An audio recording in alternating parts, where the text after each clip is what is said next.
Mahalaga para sa amin. Bakit magiging mahalaga para sa isang bansa ang maraming nagtapos na mga kabataan? Dahil po, ang katotohanan talaga ay kami naman ay wala naman pong forever na nandito na lang kami habang buhay sa darating na panahon. Darating ang araw na kami na mga liderato ngayon, matatapos na ang aming mga termino, matatanda na kami, magre-retire na kami.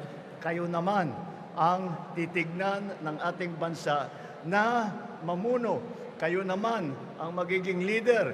Kayo na ang gagawa ng mga mabibigat na desisyon.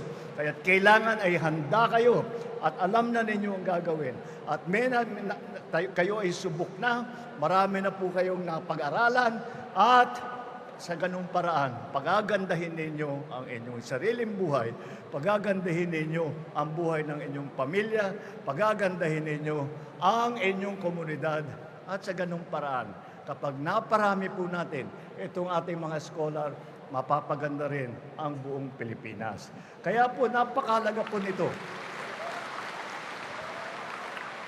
Kaya gamitin nyo ng mabuti, mapakinabangan ninyo yung 20,000 piso at sa ganung paraan, ito po ay magbibigay sa inyo ng napakahalaga na yaman na magagamit ninyo sa buong buhay ninyo. Ito po ay ang tulong at alam nyo po, dahil nga sa pinanggalingan kong local government, ay sinasabi ko, dapat mas magandang ugnayan ng national government at saka ng local government. Sabi ko, nasasayang ang maraming mga magagaling sa local government.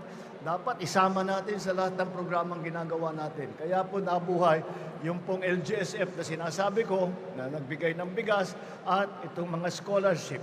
Sa mga barangay chairman naman, 200,000 ang binigay namin sa mga chairman, 100,000 at para sa scholar, yung 100,000 na natira, nasa sa inyo na yun. Dahil alam ko naman na sa barangay, ang talagang nakakaalam sa mga pangangailangan sa barangay ay yung chairman. Kaya pinabigyan natin, magbigyan naman natin sila ng konting magamit na pondo para yung mga inisyatibo na nais nilang ilunsad ay makikita natin silang magde-decide, sila ang may kinalaman doon sa kanilang lugar. Kaya yung 100,000 gagamitin ng ating mga barangay official, silang mamimili kung saan ilalagay. Yung ibang lugar, yung ibang barangay, bumili ng bigas para dagdagan yung binibigay ng national at saka local government. Yung iba, nagdagdag ng scholarship. Yung iba, nagkaroon ng proyekto. May barangay, bumili ng motorsiklo.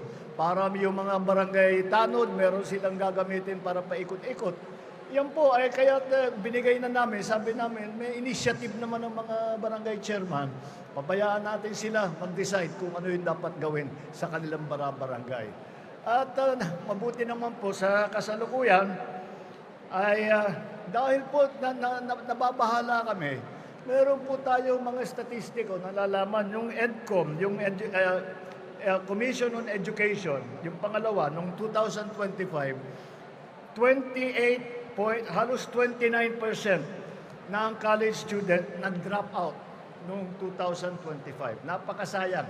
Ito po ay mga malalapit na magtapos. Kaya't sa ngayon, sa halos 15,000 na po na barangay ang nabigyan ng suporta nitong programa na ito. Dito naman sa Maynila, mahigit 4,000, 4,000 ang magiging presidential scholar dito. At ito ay malaking bagay upang makatulong sa inyong edukasyon.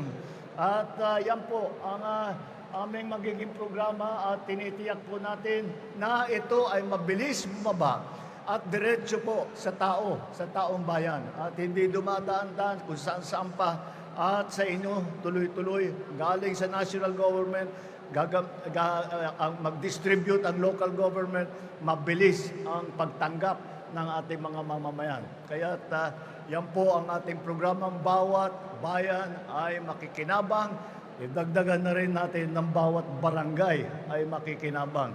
Yan po ang ating programa. Nakakatiyak po ako. Nakakatiyak po ako na ang ating mga presidential scholar ay mag-aaral na mabuti. Pagsipagan ninyo ito at magkikita ulit tayo kapag may hawak na kayong mga diploma. Maraming salamat sa inyo lahat. Magandang umaga po. Maraming salamat po, mahal na Pangulo. Ngayon po ay ating hinihiling sa ating mahal na Pangulo ang isang group photo kasama ang mga bisita at samahan ang ating mahal na Pangulo.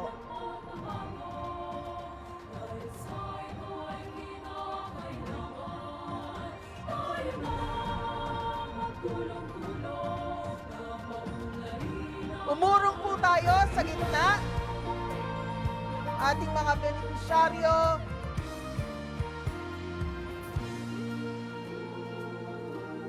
Ready at the count